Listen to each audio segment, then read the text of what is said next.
My welds are getting way better from 10 days of grouser duty. I don't think this tongue is going anywhere. It's welded at every possible location.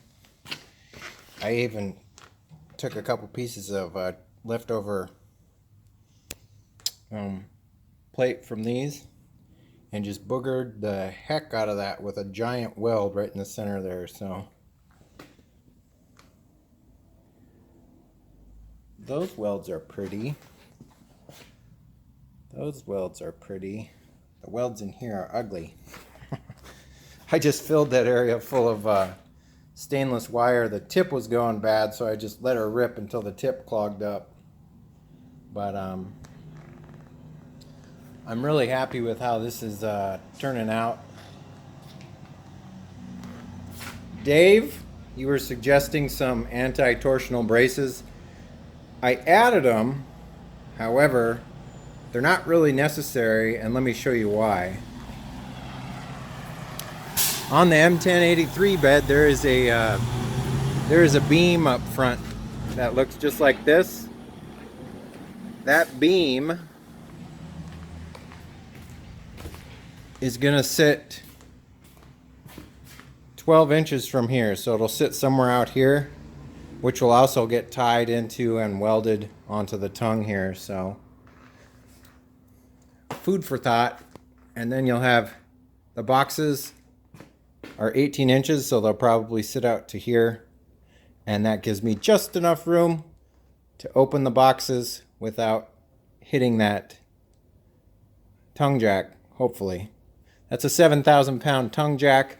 I can easily pick up the trailer. The tongue weight on it right now is probably 150 to 200 pounds, which is perfect. That's what I'm looking for. I should be able to get a tongue weight variance by where I park Rusty on the deck over. Obviously, if I want more tongue weight, I'll move them to the front, unless I can roll them back a little bit. Keep in mind that most of Rusty's weight is about a third of the way back from his length, because remember, I moved the motor way back from the original position, because the front ends normally are heavy on the Snowcats, but now it's kind of like a mid-engine mount, I guess you could say. Anyhow, I guess I'm at the point, now where I need to just get the bed from Martin. I didn't think I was going to get this far, but the only other thing I can think of doing is putting up some wiring supports. And I was going to take these washers that I ended up not using because I didn't use C-channel for the main rails, and just weld them every so often inside the bed. However, look at all these holes that already exist all the way down both sides. There's holes everywhere. So I'm probably just gonna through bolt some hangers on there for the wiring, which will probably work out just fine. If I need to, I'll have to pop another hole somewhere and put another support up, but I think it's overkill for everything I've done so far is just overkill for this trailer.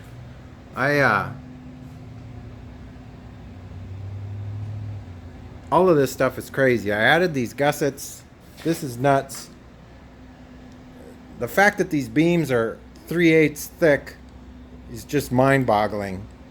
It's just way overkill for what I'm trying to do. I'm going to be hauling around like a 5,000 pound Snowcat and some gear. So for this trailer ever to get to its total rating of 14,000 or 15,000 pounds, it's going to be pretty hard to do that.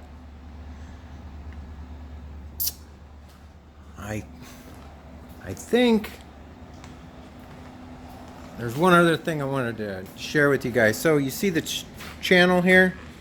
Right now as it sits, if I hook him up to Able right now, the trailer will be level. I'm assuming that once I put the 2,500 pound deck on there, that's going to push him down. The other thing too that is a possibility is I could always buy another one of these channels and just keep going with it, and then transfer over to a ball hitch, although I hate ball hitches. for whatever reason, and then use my normal civilian style hitch that's adjustable, that goes up and down. So there's 1,000 possibilities. I mean, it can always upgrade this in the future. But as far as it sits right now, I think this is just way overkill for what I'm trying to do. And I'm just happy I got this far in 3 days. As far as the next episodes, there may be a little delay depending on, I don't know if Martin's watching this. I don't think he watches my channel, but depending on where he's at. I know he's trying to get Tim Robles' truck ready because Tim's coming up to pick up his truck. How you doing, Tim, if you're watching this video? I'm really excited for you. That's going to be an awesome build. Adventure Athlete, you guys on YouTube, if you want to check out Tim's channel, it's Adventure Athlete. He's going to be building a huge FM TV with a garage in the back, and I'm really excited to see that build. It's going to be one of the bigger FM TVs out there. What else? There was something else I was going to tell you guys, and I forgot what it was. So is that's usual for me. I get on camera and I forget what I was going to tell you guys. But the process for the trailer, as far as getting this set up, we're going to have to do a little bit of Tetris. The snowcat will have to come back in here. The trailer will have to go out there. I'll have to do some plasma cutting on the deck when I get it to sit down on the bed where I want it. I got to notch out a couple of the spots on the frame rails that run down the center of it, and then once that's done, I can either roll the trailer back in here, move Rusty out of the way, roll the trailer back in here, and work on them in here, or I can work on them in the 90-degree sun for the next week and a half. I prefer to be in shade. Maybe I'll put the shade sail up from Able over to the 1082. Maybe that'll help out. But yeah, from here on out, it's going to be some heavy lifting and getting everything lined up. And then once that's done, it's time for paint. And then we're ready to roll. So there may be a delay. If Martin isn't available, what I will do is start getting the rest of that steel put together for ramps. So I'm going to build some heavy-duty ramps with all the steel that I have left over. That steel that I've been using and that's still up there was what I was originally going to use to make ramps for the 1082. But the 1082, as you know, is just too sketchy. It's not stable enough to haul a snowcat around. So that's what I'll do. I hope to catch you guys tomorrow regardless. So I'll either do the